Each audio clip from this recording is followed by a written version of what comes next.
Your Excellency, Prime Minister Boris Johnson, distinguished delegates, media के हमारे साथी, नमस्कार।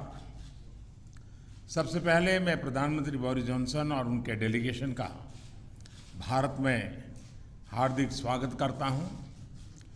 प्रधानमंत्री के रूप में भले ही यह उनकी पहली भारत यात्रा है, लेकिन एक पुराने मित्र के रूप में वे भारत को बहुत अच्छे से जानते हैं, समझते हैं। पिछले कई वर्षों से भारत और यूके के संबंधों को मजबूत करने में प्रधानमंत्री जॉनसन की बहुत महत्वपूर्ण भूमिका रही है।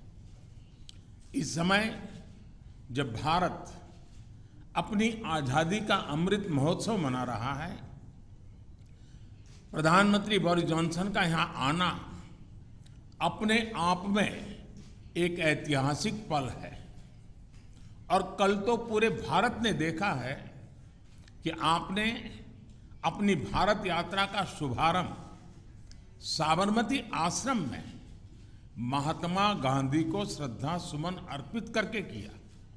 फ्रेंड, पिछले साल हमने दोनों देशों के बीच कॉम्प्रिहेंसिव स्ट्रेटेजिक पार्टनरशिप की स्थापना की थी और इस दशक में अपने संबंधों को दिशा देने के लिए हमने एक महत्वाकांक्षी रोड मैप 2030 भी लॉन्च किया था। आज की हमारी बातचीत में हमने इस रोड मैप में हुई प्रगति को रिव्यू भी किया और आगामी समय के लिए कुछ लक्ष्य भी तय किए। फ्री ट्रेड एग्रीमेंट के विषय पर दोनों देशों की टीम्स काम कर रही है।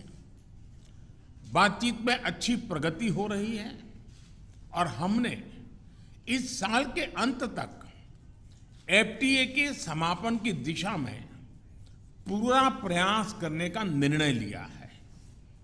पिछले कुछ महीनों में भारत ने यूएई और ऑस्ट्रेलिया के साथ फ्री ट्रेड एग्रीमेंट का समापन किया है। उसी गति, उसी कमिटमेंट के साथ हम यूके के साथ भी एफटीए पर आगे बढ़ना चाहेंगे। हमने रक्षा क्षेत्र में सहयोग बढ़ाने पर भी सहमति व्यक्त की है। रक्षा क्षेत्र में मैन्युफैक्चरिंग, टेक्नोलॉजी, डिजाइन और डेवलपमेंट सभी क्षेत्रों में यूके द्वारा आत्मनिर्भर भारत के समर्थन का हम स्वागत करते हैं। फ्रेंड्स, भारत में चल रहे व्यापक रिफॉर्म्स हमारे इंफ्रास्ट्रक्चर मॉडर्नाइजेशन प्लान और नेशनल इंफ्रास्ट्रक्चर पाइपलाइन के बारे में भी हमने चर्चा की। हम यूके की कंपनियों द्वारा भारत में बढ़ते निवेश का स्वागत करते हैं और इसका एक उत्तम उदाहरण हमें कल गुजरात में हालोल में देखने को मिला।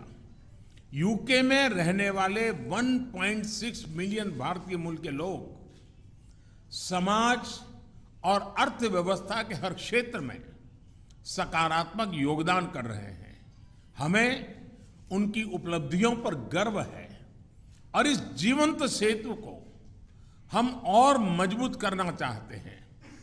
इस दिशा में प्रधानमंत्री जॉनसन ने निजी रूप से बहुत योगदान किया है। इसके लिए मैं उनका अभिनंदन करता हूं। फ्रेंड्स, हमने ग्लासगो में आयोजित COP26 में लिए गए संकल्पों को पूर्ण करने के लिए अपनी प्रतिबद्धता जताई। आज हमने अपने क्लाइमेट और एनर्जी पार्टनरशिप को और अधिक गहन करने का निर्णय लिया। हम यूके को भारत के नेशनल हाइड्रोजन मिशन में शामिल होने के लिए आमंत्रित करते हैं और हमारे बीच स्ट्रेटेजिक टेक डायलॉग की स्थापना का मैं हृदय से स्वागत करता हूं। फ्रेंड्स, आज हमारे बीच ग्लोबल इनोवेशन पार्टनरशिप के इम्प्लीमेंटेशन अरेंजमेंट्स का समापन एक बहुत महत्वपूर्ण पहल साबित होगी। यह अन्य देशों के साथ हमारी विकास साझेदारी को और मजबूती प्रदान करेगा। इसके तहत तीसरे देशों में मेड इन इंडिया इनोवेशंस के ट्रांसफर और स्केलिंग अप के लिए भारत और यूके $100 मिलियन तक को फाइनेंस करेंगे। इनसे सस्टेनेबल डेवलपमेंट गोल्स की प्राप्ति में और क्लाइमेट चेंज से निपटने के प्रयासों में भी मदद मिलेगी। ये हमारे स्टार्टअप्स और एमएसएमई सेक्टर के नए मार्केट्स तलाशने और अपने इनोवेशंस को ग्लोबल करने में बहुत उपयोगी सिद्ध होगा। फ्रेंड, हमने क्षेत्रीय और वैश्विक स्तर पर हो रहे अनेक डेवलपमेंट्स पर भी चर्चा की। एक free, open, inclusive and rule based order पर आधारित इंडो पैसिफिक क्षेत्र बनाए रखने पर हमने जोर दिया। इंडो पैसिफिक ओशन इनिशिएटिव से जुड़ने के यूके के निर्णय का भारत स्वागत करता है। हमने यूक्रेन में तुरंत युद्ध विराम और समस्या के समाधान के लिए डायलॉग और डिप्लोमेसी पर बल दिया। हमने सभी देशों की क्षेत्रीय अखंडता और संप्रभुता के सम्मान का महत्व भी दोहराया। हमने एक पीसफुल, स्टेबल और सिक्योर अफगानिस्तान और एक इंक्लूसिव और रिप्रेजेंटेटिव गवर्नमेंट के लिए अपना समर्थन दोहराया। यह आवश्यक है कि अफगान भूमि का प्रयोग अन्य देशों में आतंकवाद फैलाने के लिए नहीं होना चाहिए। एक्सेलेंसी, आपने हमेशा भारत और यूके के संबंधों को मजबूत करने के लिए विशेष प्रयास किए हैं। इसके लिए हम आपका अभिनंदन करते हैं। एक बार फिर आपका और आपके प्रतिनिधिमंडल का भारत में हार्दिक स्वागत है। बहुत बहुत धन्यवाद। Thank you, sir. May I now request His Excellency Right Honourable Boris Johnson, Thank you Prime very, Minister. very much. Thank you all. My friend, Prime Minister Modi, Narendra, my khas dost, I think is the phrase I want in Hindi. We've had a fantastic 2 days here in India. And yesterday I became the first Conservative Prime Minister to visit Gujarat, which is your birthplace, of course, Narendra, but as you've just said, the ancestral home of about half of all the British Indians, and I had an amazing reception, absolutely amazing. I felt a bit like Sachin Tendulkar, and my face was about as ubiquitous everywhere as Amitabh Bachchan. I was everywhere to be seen, and it was fantastic. Now this morning we've had wonderful talks, and I think that they have strengthened our relationship in every way. In challenging times, it is very important that we, the Kasdos, get closer together.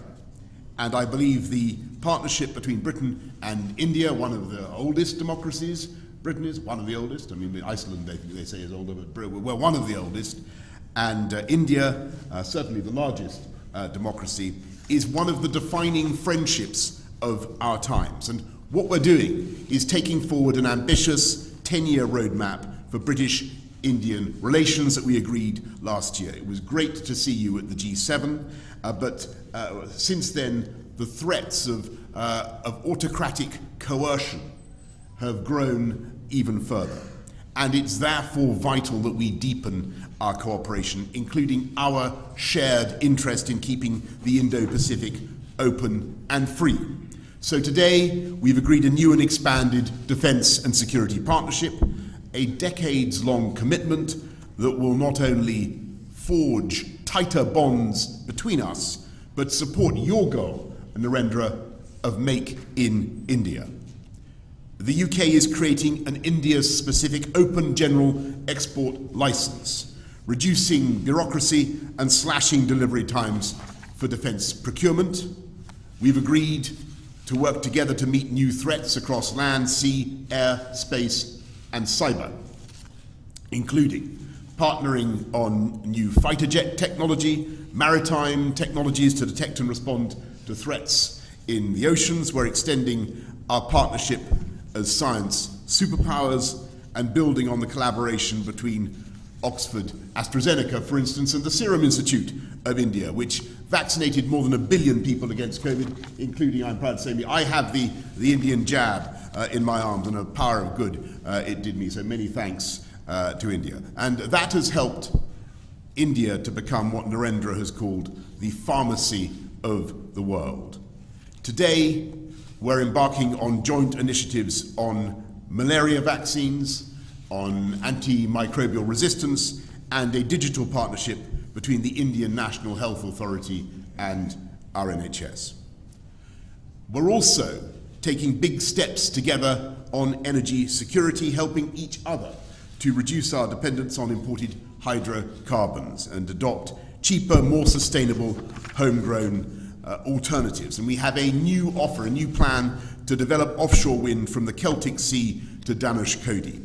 We've got a new UK-India hydrogen science and innovation hub, and we're taking forward the Green Grid solar power initiative that you and I began, Narendra, at COP26 in Glasgow together with 80 other countries. It's an incredible fact that the sun provides enough energy every day to power the world 10,000 times over. You have a lot of solar power here in India. The sun's putting on a fantastic performance today, but we have quite a lot in Britain as well. These partnerships form the superstructure of the living bridge that Narendra describes between our countries. And today, that bridge is humming with goods and services and people and capital, whizzing back and forth, east to west. And sometimes it can be hard to tell whether something is British or Indian or, frankly, Brindian. And on Wednesday, I went to the airport in a Range Rover, Indian-owned but made in Britain. And when I arrived here on Thursday, I visited JCB, British-owned but made in India, exporting 60,000 around the world, by the way, 110 countries. Or take the example of the Norton motorbike, now being revived in Britain by an Indian company.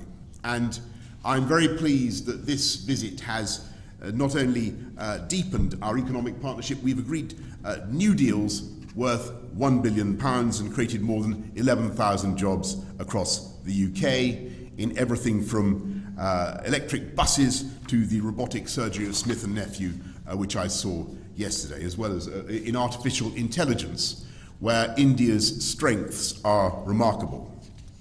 And perhaps most significantly for the long term, we're making full use of the freedom that we now have to reach a free trade agreement, a deal where you can lift those tariffs, you can, India, Narendra, on our machinery and apples. Actually, you've already done it on apples, so thank you for the apples.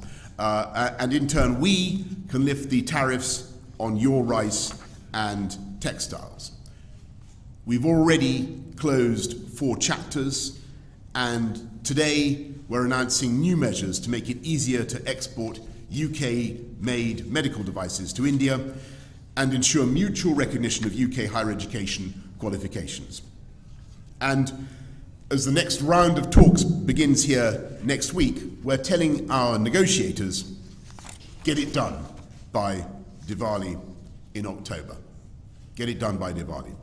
This could double our trade and investment by the end of the decade, widening that living bridge into a multi-lane motorway pullulating with beautiful jointly made electric vehicles and creating hundreds of thousands of new jobs in both our countries. So, as India celebrates its 75th year of independence, I am filled with optimism about the years ahead and the depth of the friendship between our countries and the security and the prosperity that our partnership can deliver for our people for generations to come. Thank you all very much, and thank you, Prime Minister Modi. Thank you. It's great to see you here. Thank you for watching our work. If you haven't subscribed yet, don't forget to click the bell icon and subscribe to Mojo Story and support independent, robust journalism.